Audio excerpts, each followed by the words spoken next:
All right, welcome to today's episode of Words of the Wise. I have Chief Milburn from Edina PD in Minnesota, 33 years experience in law enforcement. Welcome to the show, Chief Milburn. Thank you so much for being here. Yeah, thanks for having me, and I appreciate the work you're doing on these very important topics that we're going to get into. So, again, thanks for having me.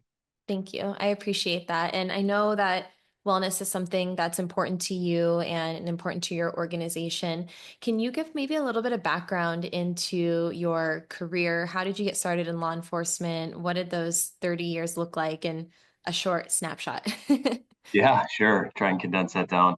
Mm. So, out of high school, I had an uncle who was in law enforcement, and he introduced me into it, and he got me set up on a ride along, and I went on that ride along, and I was absolutely enthralled with the experience. I truly enjoyed the opportunity to kind of just be out in public and interact with people. It was a busy day on that shift.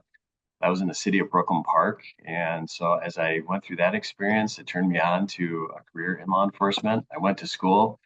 I got hired on as what they call a community service officer in Brooklyn Park. And then eventually, after I got done with my education, I was fortunate to become a police officer in that city. The city of Brooklyn Park is positioned on the northwest, is a suburb northwest of the city of Minneapolis. And it's a relatively large size city. It's about 80 some thousand people, pretty busy.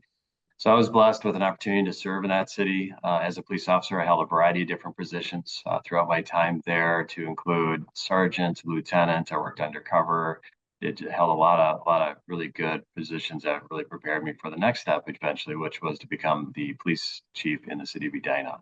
The city of Edina is positioned on the southwest corner of Minneapolis. So I've kind of been working my way around the outer edges of the city of Minneapolis, but in the suburban communities in the county that's called Hennepin County. And so I've had this great fortune again to work in a couple different geographic areas within the county. And it's just been a really good experience. And so now serving in Edina, I've been here for just about 4 years. It's just been a fantastic experience, great community, great people that work here, and great opportunity to really kind of put some new things into play here too. It's really taken off nicely for us.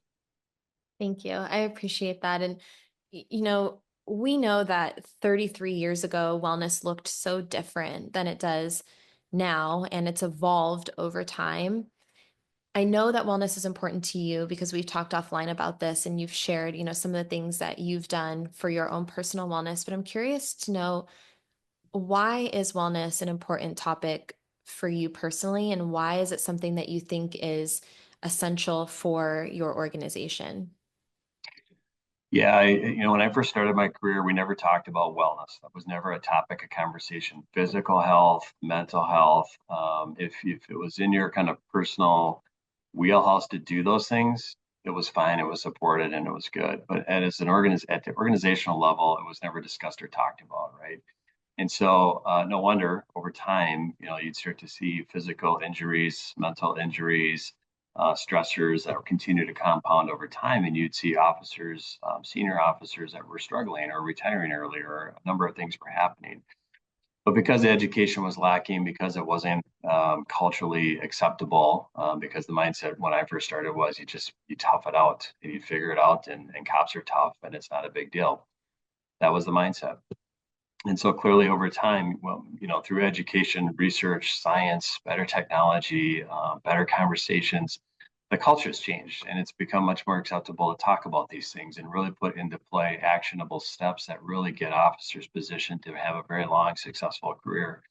It is stressful work. It's one of the most stressful jobs, being a police officer on the streets that exist in our nation, worldwide for that matter. But you can have a long, successful career if you do the right things to take care of yourself, personally, physically, mentally, all those things combined. And so that's what we're after. And so for me personally, when I first started, again, going back to my career path, I was always physically active. I just was always into athletics and doing different things, maybe not necessarily structured, but I always just put a premium on being physically active. But also then carrying that through to the various different trainings and opportunities that existed to kind of for my own personal um, appreciation of it and development, to then kind of incorporate those things into more of a system or more of a programming effort within the two departments that I serve. And I found a return on that investment because when you're dealing with stress and law enforcement, and those factors that are in existence, If you take care of your officers, you're going to see a return on investment. You're going to see a return on investment for your organization. You're going to see a return on investment for the community that those officers serve. You're just going to have better police officers that feel better about what they're doing out there in the community. And that, of course, is a win-win for everyone that's involved. So at the high level, I often talk about that importance of really placing a premium on wellness, right, at all levels, and it's okay, and it's a good thing. And it's a little risky for people to maybe invest or maybe put that kind of effort into it. But again, it goes back to that return on that investment is tremendous, and it definitely pays off. Thank you. And I love that you said earlier, you said physical and mental injuries. And I think if you position it that way, of like, yes, there are times that maybe you do have a physical injury for one reason or another. And what happens when you have a physical injury? You go get help for it, right? Like you, and it's not stigmatized to say, hey, like I rolled my ankle, I need to go and figure out, what I need to do to get, better and get back on the job or, whatever that injury is. And I think that if we can position that as the same thing when you're going through something mentally, is like, okay, like if you are struggling with something mentally, what do we got to do to get you the resources that you need so that you can get back on the job and you can thrive and be even stronger than you were before? And I think so often those two are looked at so differently.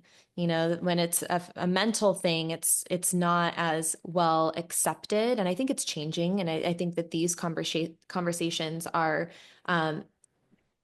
something that didn't happen before, and so that's progress. But I think if you can start to look at physical and mental injuries as the same, then that stigma starts to go away.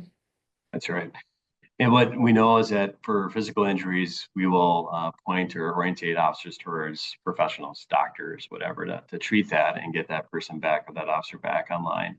But with mental health injuries and things like that, and I'm sorry, I got to turn on my light. My light just turned off. There it goes. All right, we're back on. It's on a sensor here. But physical injuries, are pretty easy to diagnose. You get professionals involved. But on the mental health side of things, if things are happening, sometimes officers turn towards the wrong things to treat that, right? So alcohol abuse, drug abuse, whatever, it's hidden, and you don't get those opportunities to link those things up correctly. And that's what I've seen over the course of my career. Unfortunately, many officers that have turned in that direction, and that doesn't solve the problem. It only delays it and it enhances it. So you got to find ways to get away from that and get the right resources in place here to help treat officers on the mental health side of things. Yeah. We also know a lot about PTSD now, much more now than we did years ago. And so there's a pattern, there's a process, there's a buildup that can lead to that. And so again, the more success you have in doing the physical and the mental health activities, the preventative side of things, you can absolutely solve for that or prevent those things from happening, right? And if someone is diagnosed with PTSD too, there's things that can happen as well to help bring somebody back into a career for law enforcement. There's a lot of good trainers out there, therapists out there, psychologists out there that can do the good work to get that person back into a place where they feel comfortable about what they're doing in the job and the service that they're providing. Yeah, 100%. And the other thing that you talked about, and I thought that this was really interesting, is this idea of ROI. And ROI is short for anyone listening who's like, what is that? It's short for return on investment. You said return on investment a few times. And I think that sometimes it's hard to get people on board with things when you don't know what the result of those things are going to be, right? And so that's why I think proactive wellness is always challenging, because it's like, okay, well, what return am I going to get on that? Because it's an unknown, right? You're being proactive and maybe trying things that you haven't done before. So it's like, what is the result of that? And especially when it comes to funding and putting resources into programming, saying, hey, like we recognize this is important. We want to invest our resources into our most valuable asset, which is our people, so that we make sure that they're good physically, mentally, emotionally. And there's oftentimes that question of like, well, is it going to be successful? Is this going to, create that ROI for us? And you mentioned a few things, and I was hoping maybe you can dive a little bit deeper into some of the things that you think these wellness programs and resources are going to do to benefit your officers, to benefit your community, and what that ROI looks like, and the things that you've actually personally seen from this. Yeah, for sure. I look at it in terms of different buckets. And so at the officer level, employee level, that return on investment is all about making you feel better, how you show up day in and day out. If you have problems, or maybe you're showing up and you're just not feeling good about the job, or your attitude has changed, or your demeanor has changed, or you're just not the same person a couple of years into the job, something's going on there, right? And so the more that you can get into the gym, all the things that we've already talked about, it makes you feel better when you show up, right? And that's key. I always think back to my early parts of my career, and I was around a senior officer who went to the gym all the time. And we kind of teased him a little bit about it because he was a fanatic about it. But I always remember what he would say coming out of that is, I've never had a bad experience. I never felt bad coming out of a gym. Yeah. And that just resonated with me for years. And so I was, thought through that. And that's, for me personally, that's kind of my motivation to go into the gym, is to think about that. And it's true. I've never come out of the gym feeling worse off. It's always been better. And of course, it carries out throughout the rest of the remainder of the day. So that's one bucket. The other bucket is when you think about how to kind of pitch and sell to different audiences. So council, risk management, HR departments, other city staff. It's really easy to talk about how you can quantify that return on investment. And so for your collective officers, you start to see risk management things coming into play. So reduction of injuries, reduction of PTSD claims, or reductions of those kinds of things, which saves cities money, right, and taxpayer dollars. And that's an exciting thing for risk management and HR people to talk about, and also council members as well. And lastly, the community itself. And communities generally are supportive of law enforcement. They want to say the right things. Sometimes they don't quite know exactly how the work unfolds. So the more you can do to educate community about it, but really talk about the importance of mental health and physical health for officers and supporting that, they buy into that pretty quickly because they know it's stressful, but they don't get kind of the window into how it really works, but they know that officers can struggle through that. And so the more that you can showcase that and then talk about it and then show to taxpayers or community members the importance of that, my experience in the last 10 years, the return on that's been tremendous, and people have never pushed back on that either. So thinking about spinning up, right, workout on duty programs, all the different initiatives, I've never had people come in and say, you shouldn't do that because, officers don't deserve that or anything like that. It's actually quite the opposite. So I in love my that. opinion, it's pretty easy to, yeah, justify and articulate that out and get the right stakeholders involved so they understand it. I love that you segment it into buckets because it's easily digestible to say, okay, like this is why it's important here, this is why it's important here, and then how can we support it over here? So I love that mindset. I also agree with you.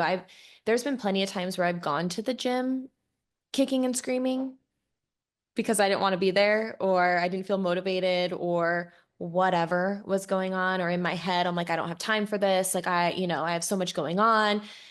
And then you come out and you're like, wow, I feel better. And I'm so happy I did that. So I agree. You never leave after doing any sort of wellness, practice, whether that's breathing or working out or, whatever your thing is. I've never ever left and said, man, I wish I didn't do that. And you said something on our initial call that I wrote down because you said basically fitness equals happy chemicals, and Yeah, it offloads all the cortisol dumps that you experience, throughout your career. And I really liked that you said that. You're like happy chemicals to offload the cortisol yeah, dumps. yeah, that's right. Dopamine, those kinds of chemicals that are so good for us, the natural chemicals in our body that need to be released. And to kind of highlight some of those things, because it's interesting to me too. And some stats that I heard about the cortisol dumps in law enforcement that we receive, our bodies go through. When you think about critical incidents and the exposure that officers have to the number of critical incidents in the course of their career, the stat I thought I heard was like in the 200s to right around 300 of those events in the course of a career. For the average person not in law enforcement, it's in the single digits over the course of their lifetime. So if you think about how many interactions officers have and that exposure, and then those cortisol dumps that you're continuously, that your body's reacting to, it just reinforces the importance of getting the happy chemicals activated and going into the gym and releasing those proper chemicals. And that process, again, makes you feel better to then handle those stressors that are going to come your way. And in law enforcement, we know they're absolutely going to come your way.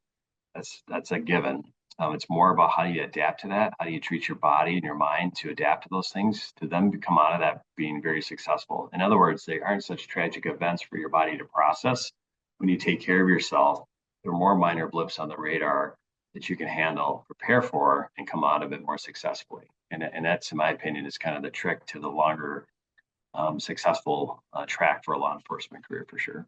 Yeah, no, I think that's great. And I completely agree with you of this mindset of like, it's not if, it's when, and it's how severe. And you already know that. You can't control the stress, right? And you're in a career that is extremely stressful and you know that it's coming. So how can you be proactive and reactive to it? And I think you have to be able to have both ends of it, right? Like you want to prepare yourself beforehand in the best way that you can. And then afterwards, after you experience something like that, how can you also regulate and offload and, not just avoid and numb. And you mentioned some of those, unhealthy coping mechanisms before, or, just shove it down and not deal with it until way later in your career when you're forced to deal with it when it comes back up. So I love that mentality. I wanted to ask you because I know that where you are, in 2020 there was some challenges within the community, and I was hoping that maybe you can give some insights into your personal experiences with civil unrest and how that impacted your officers. Yeah, for sure. So, well, we had a number of big events happen. As COVID was a major hit, and everyone was struggling to work through that. And then George Floyd happened in Minneapolis right after COVID, right? Yep. And so we had these two major events that were happening at the same time, and that led to civil unrest in Minneapolis. The things that I often talk about is we became the epicenter for a lot of uh, public mistrust issues and a lot of concerns around law enforcement and civil unrest, and that, of course, cascaded across the entire nation, right? And so for our officers working through that major event, it was very, very challenging because you had officers that were stressed out. You had officers that were unfortunately leaving the job. You had PTSD claims coming into play at the highest levels we've ever seen here. Again, going back to where I was in Brooklyn Park at that time, we had a number of officers that were experiencing it as well, and that civil unrest had shifted into the suburban areas around Minneapolis, and so it wasn't just unique to Minneapolis, but it was impacting all the agencies surrounding surrounding Minneapolis and the metro area. So that created a lot of stress, and that carried through for a significant period of time. And you started to see a reduction in workforce. Many departments, and we're still on the back end of that, trying to catch up. We're suffering from labor shortages, people that did not want to get into law enforcement, putting additional stressors onto law enforcement officers that were out there serving. And so it was very taxing. In my entire career, I've never experienced a significant event quite like that. And I've never experienced multiple events that put so much pressure on law enforcement agencies in our area as well. So it was unique to me. We worked through it though, and we got it. We eventually got through that. But we also had to pay attention kind of leading up to those major events about how we were going to treat those stressors and how we were going to make sure our officers were prepared. Because the one thing I didn't talk about on the very front of this was this major uptake in violent crime. So COVID, civil unrest, and major violent crime was shooting or spiking and going through the roof, excuse me. So that was also an impact on officers because officers were exposed to and dealing with things that they had not seen before in their careers as well. So really, it was that surge of violent crime that got us thinking, like, how can we care for our officers? How can we, do some things here to make sure that they're ready to meet these challenges? And really, quite honestly, before that, that's when we started doing some work out on duty stuff in the agency I was at the time. So yeah, it was to kind of sum all that up. It was a lot, and it continues, right? The conversations continue, and then we have to talk about how do we regain and rebuild trust for another session down the road. But that's what all law enforcement agencies in our region are after: is how do you now go back and rebuild trust and get things back to these good partnerships that we had in play before the George Floyd event occurred. And that's a big focus for us right now. Yeah. And, I know that when we talked before, you said like you did some of the prep work, right? You were trying to make sure that you could get through that. And then now focusing on, the aftermath of that. So how can you support your officers? And like you said, how can you rebuild trust? I wanted to ask you first, do you think that because of everything that you just mentioned, do you think that it's harder to be in law enforcement today than it ever has been before? Yeah, 100%. Yeah, officers now, well, there's a couple things there. I think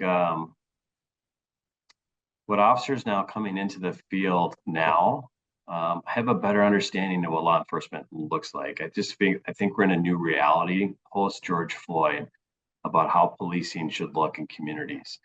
The officers that may have started, say, 5 to 10 years or longer, they've had to shift their thinking and the dynamic. And so we have this kind of two things colliding where the younger generational officers just this is what they know. So they're used to it. And then you have other older officers who are kind of going through that transition period. But when people ask, like, what was it like, sarcastically or joking with me, I get officers that talk about what was it like back in the day 30 years ago without cell phones and technology and stuff like that. It was a different world for sure, right?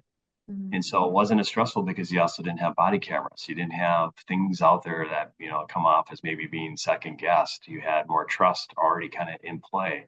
So when I was a younger officer, we never once thought about having to work through trust and things like that. It was just assumed that if an officer was there, the trust factor was already built in.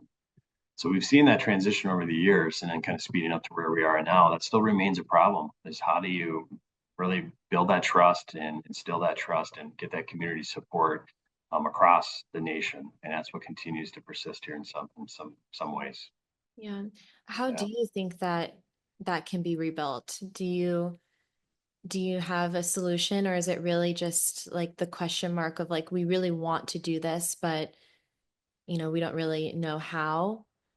Yeah, my approach on it is tremendous community engagement, really getting community to understand who your officers are and what they're about, and getting them to see officers in a different light away from those 911 calls. Those 911 calls are always going to continue. They're stressful events. And if that's the only time a person has an interaction with an officer, oftentimes negative, unfortunately, because it's their most critical moment in their lifetime, Right. that's not the time and place to build that trust necessarily. You have to do that prep work ahead of that. And you have to do that, and as I often refer to as that community engagement work. So for us in our city, we do a lot of that. We do a lot of programming. We do a lot of connecting with community. We do a lot of events, and it's strategic because it also gets my officers out into those spaces to have positive interactions with people away from the core work that they're doing. So there's a number of different value points in doing that community engagement work. But that's the path forward, in my opinion.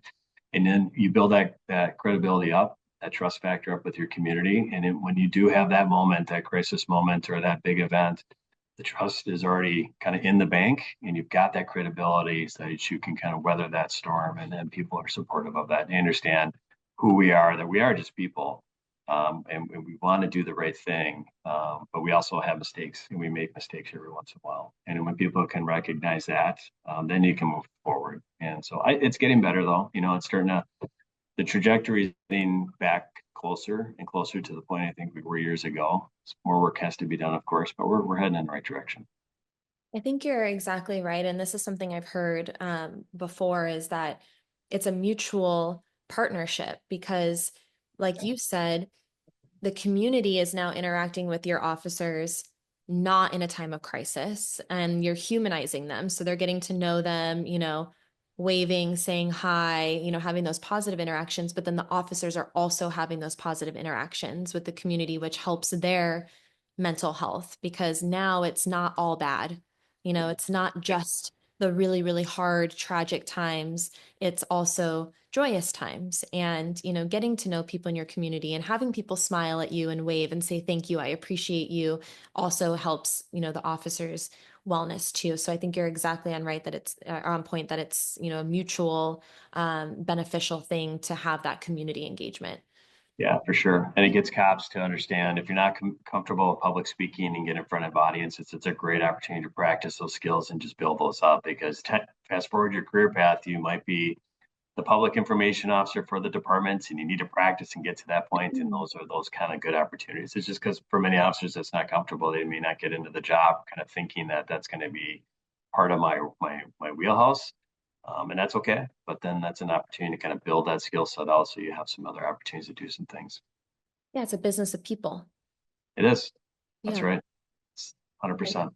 But I mean, I agree with like the standing up in front of a crowd of people for me is terrifying. And I've definitely had to do that throughout my career, but it is a business of people. And I like that. It's like just start getting comfortable within your community, talking to individuals. I also think that that helps with, um, various crimes and people wanting to cooperate and give you guys information. And, and it's not like a we versus them. So, Huge. It's everything. Yeah, you need that. You need that support. You need that trust. You need people to cooperate with police. That is how you become the most successful in solving crimes and reducing those crime trends and patterns. mhm. And that's what we're all after. We want safe communities. We need those partnerships. They're key and they are tremendous to have that kind of success at the city level for sure. 100%. So fast forward now, after all of the events that you experience, you're coming out and you're starting to heal and try to grow from those experiences. And I know you started really focusing on your wellness program. You did prep work before that, but now it's really like, okay, how can we add more and what can we do? Can you highlight maybe some of the things that you've implemented within your organization that you found to be successful on the wellness side of things? Yeah, sure. So we implemented about 2.5 years ago more of a, I would say, a standardized workout and duty program. And so it's there for our officers. If they're on shift, they can come in when we have the staffing numbers in play and hop in the gym for up to 45 minutes. And we're quite honestly, we're not fixated on a certain number because it goes back to my philosophy on if you just walk into that gym and hop on the treadmill for 20 minutes or 45 minutes, you're going to feel so much better. Going Mhm. back to that ROI, that's what we're after, right? And so get into the gym, do something, and you're on, and that's awesome. So we started that a couple of years ago. A lot of officers take part in that. All my command staff is they take part in the gym throughout the day, and it's built out quite nicely.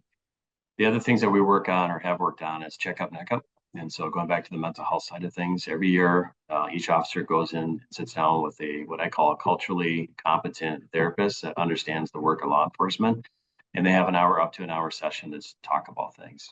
And if they need or want up to 6 more sessions that the city will cover and pay for, we'll do that for them. And so there are a number of officers that will go in for the follow-up care. That's been a great initiative for us that's been in play now for probably 4 years, I want to say. That service is also in place for other things. We have peer support.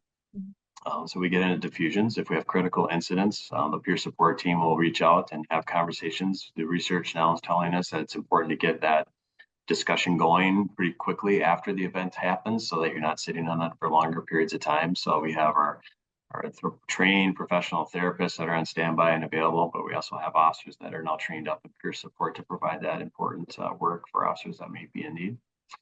We're transitioning actually.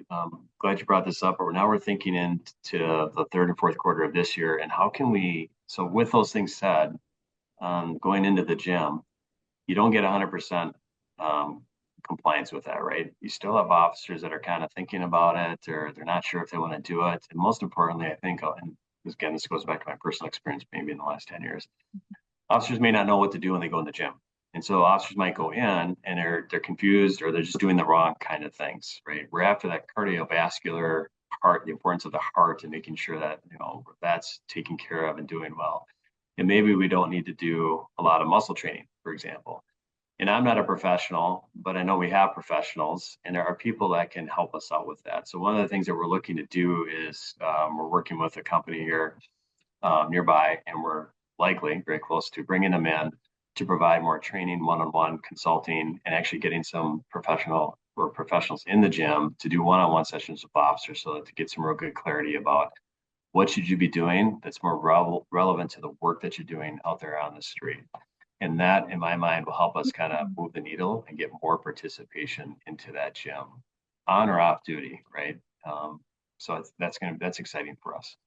The other thing that we're looking to do later this year is to have more options, more of a menu of options for officers to select from. And so we're going to run our officers through some blood testing. We've done that. We did that about 2 years ago to give officers some baseline testing and then get them to understand any risk factors and things they might want to work on. But then how do you take that forward? And so what's the follow-up care look like? And so through later on this year, what we're likely to do is provide a menu of options. So if it's nutrition that you need some help on to understand, then we're going to get you lined up with a nutritionist. If it's more about I need to get in and understand functional movement, ergonomics, things like that, we'll have somebody that can come in and help an officer on a one-on-one basis for that, and then structure that for over the course of time to try and really build that muscle memory and those patterns and those behavior patterns and really start to get those in place, particularly officers that are newer in the career too, to really set that baseline for the rest of their career in law enforcement, quite honestly.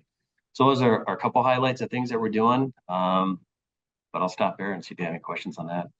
No, I love it. And I'm like shaking my head because I'm like, yes, you're speaking my language. And I really appreciate the individualized approach. I think that that's key. And um, recognizing that everybody's different, everybody needs different resources, they're going to have different goals. They're also going to have different interests in, what is going to get them going. And so I really appreciate that of like, hey, it's not a one size fits all. How can we make sure that everyone within the organization feels like there's something for them and they have that one-on-one time to figure that out? I think that that's also a way to create this culture of feeling like you are a person and that you are seen and you're not just a number or a checkbox when it comes to wellness. So I really appreciate that approach.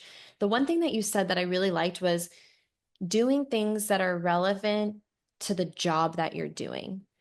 Yeah. And one of the things that I hear from a lot of different agencies, and you can tell me your experience with this, but a lot of things that I hear is that um, there may be cities that want to put a blanket wellness program down that is inclusive of everybody, but not specific to public safety or law enforcement.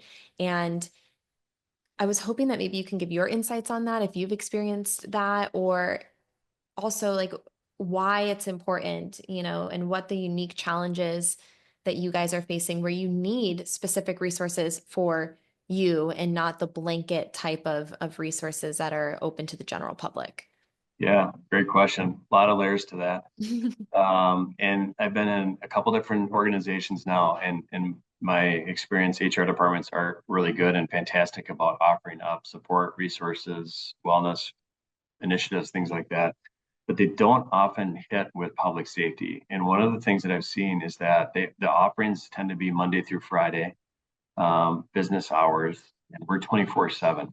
Right. And so when you set up classes and structure for maybe a gathering to talk about mindfulness and bring in a speaker at 2 o'clock on a Thursday afternoon, you miss most of your cops and your firefighters, right? Yep. And that trainer isn't likely to come in at 2 in the morning when those officers are working. So we're unique that way, right? And so I often tell HR departments that we got to think about how we structure programming around that 24/7 and getting back to that culturally competent instructor that understands the needs of public safety because we just are different. We have different stressors, we have different pressure points, we have different types of work.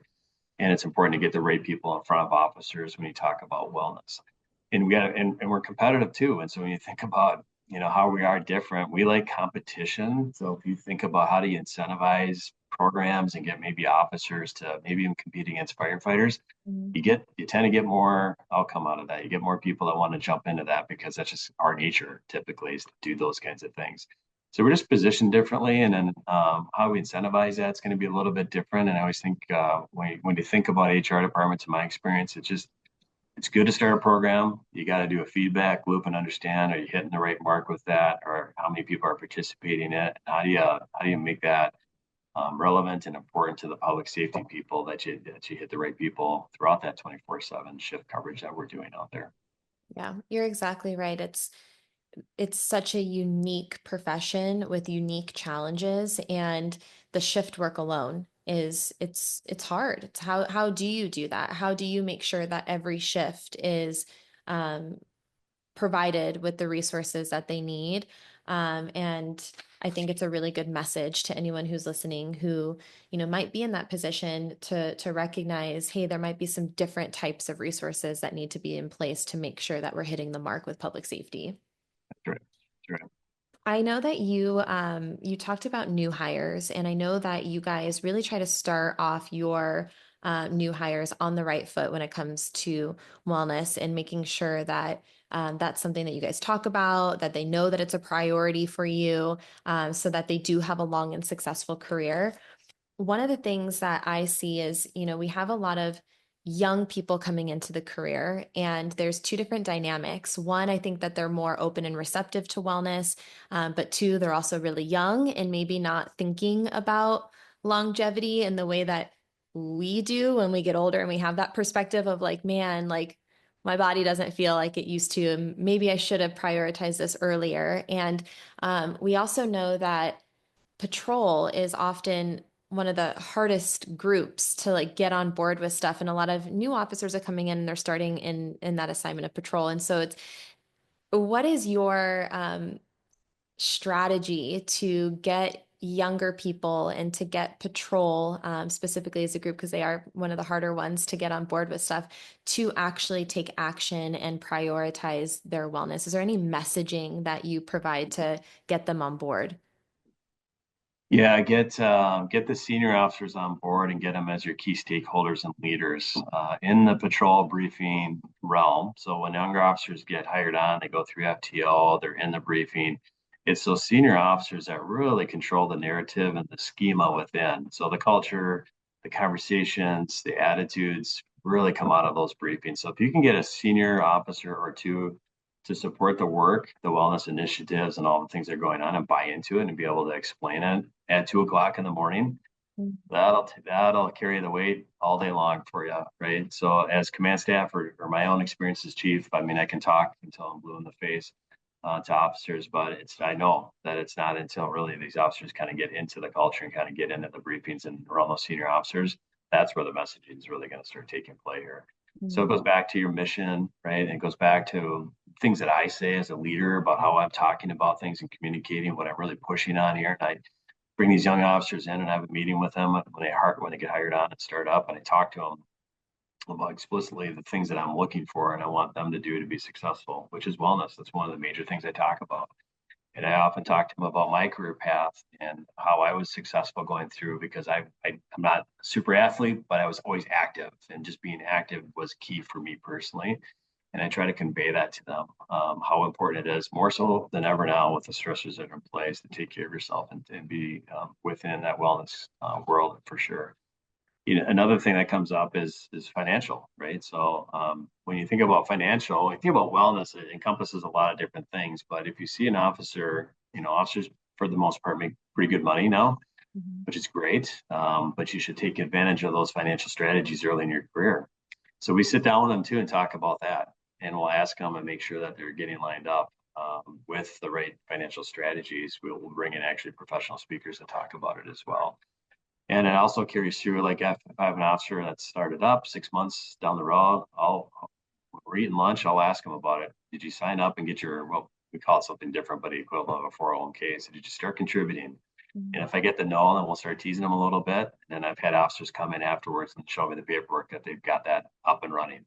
So it's just a continuous conversation, and you got to kind of come back and kind of work through that feedback loop and keep having that dialogue just to make sure you kind of set those strong foundations and get those patterns in play for them.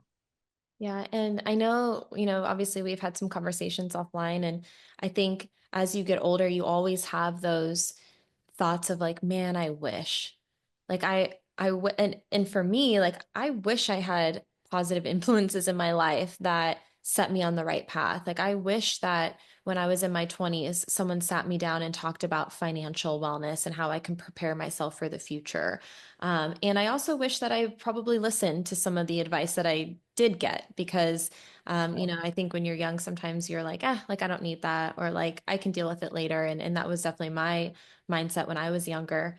If you could rewind time and go back to being a brand new officer, knowing what you know today, what advice would you give to your younger self? Maybe something that you wish you would have known back then that you know now, or something that has helped you along the way that could have helped you out when you were younger. Mm.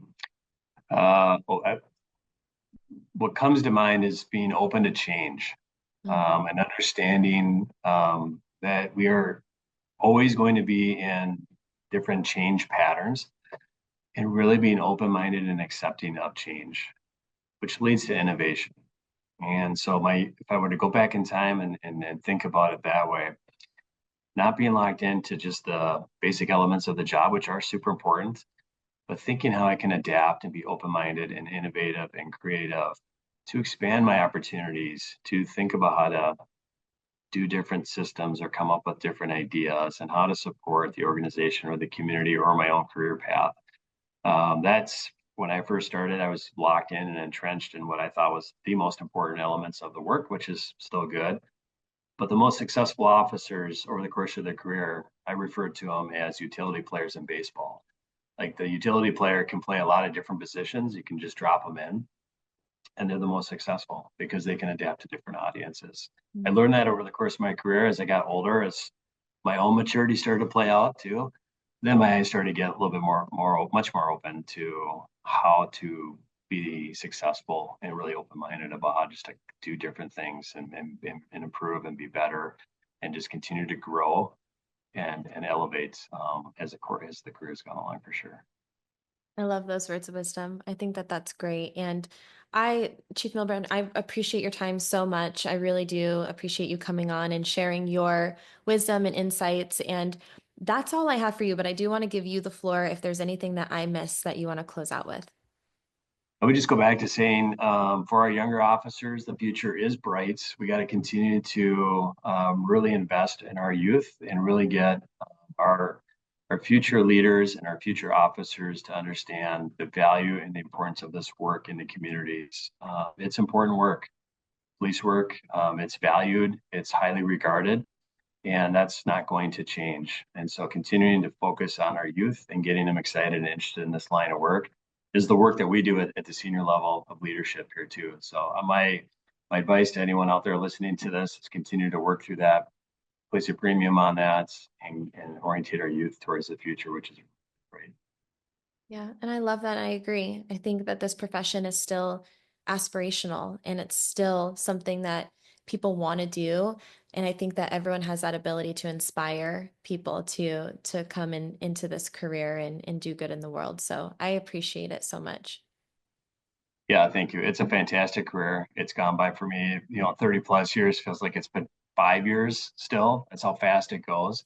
But it's a truly rewarding, fantastic career path to be in. So I'm super appreciative that I've been able to do this work. And I want to thank you for having me on this podcast. I appreciate the opportunity to talk to you about it. Of course. Thank you so much. Thank you.